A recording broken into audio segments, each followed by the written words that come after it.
24 saac la soo dhaafay waxaa si weyn loo faafiyay inuu ra'iisul wasaare Xamse Cabdi Barre inuu doonayo inuu tago maamulka meelgaarka ee Qaatumo gaar ahaan magaalada Laascaanood ee gobolka Sool. Xogta aan keenay arrintan waa in si guud aragtida safarka la isla qaatay laakiin wali aan la mudeenin waqtiga uu ra'iisul wasaaraha halkaasi tagayo. inta laga hadlin taariikh ku suntan inay dhacdo booqasho noocan ah bal dhinaca kale aan ka istaagno dooda la xiriirta Xamse iyo reer Qaatumo cid u baahan booqasho noocan ah. deegaanada Qaatumo waxay ka mid yihiin deegaanada Xamse ku fadhiyo kursiga marka laga hadlayo saameyn qaybsiga siyaasadeed ee dowladda federaalka Soomaaliya oo ku dhisan hanaanka aan qornayn ee 4.5. ra'iisul wasaare Xamse Cabdi Barre waxaa laga diiday Puntland tan iyo maalinkii loo magacaabay kursiga ra'iisul wasaaraha Soomaaliya.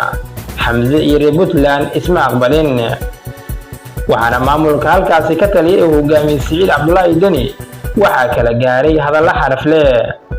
sidoo kale maamulka Jubbaland waa maamulka kale oo kursiga ra'iisul wasaaraha ku matalo siyaasad ahaan oo intii uu jiray khilaafka dowladda federaalka Soomaaliya iyo Axmed Madoobe ayuu Xamse mar damcay inuu Kismaayo tago umana suurtoobin oo dhinaca Axmed Madoobe ayaa diiday. Xamse Cabdi Barre waxaa ku badatay dhaleeceynta inuu sanfaro ku helin reerkiisa iyo maamulada uu ku matalo kursiga iyadoo la og yahay fadhidnimada xukuumaddiisa haddana inuu dhinaca kale waayo hal maamul ama hal siyaasi oo weyn oo ku reer ah ama garab taagan waxay ra'iisul wasaaraha ku noqotay utun joogto ah. waqtigan inuu Xamse helo fursad uu ku booqdo mid ka mid ah deegaanada uu matalo wax weyn ay u tahay siyaasi ahaan, laakiin taasi ma ku filan tahay inay xaliso dhaleeceyntii uu kala kulmayay mowduucan waa su'aal wali jawaabteeda ay furan tahay. marka ay timaado reer Laascaanood iyo Xamse cid maanta u baahan inay qabsato booqasho noocan ah jawaabta waa ra'iisul wasaare Xamse oo beel ahaan iyo maamul ahaanba cidla taagan.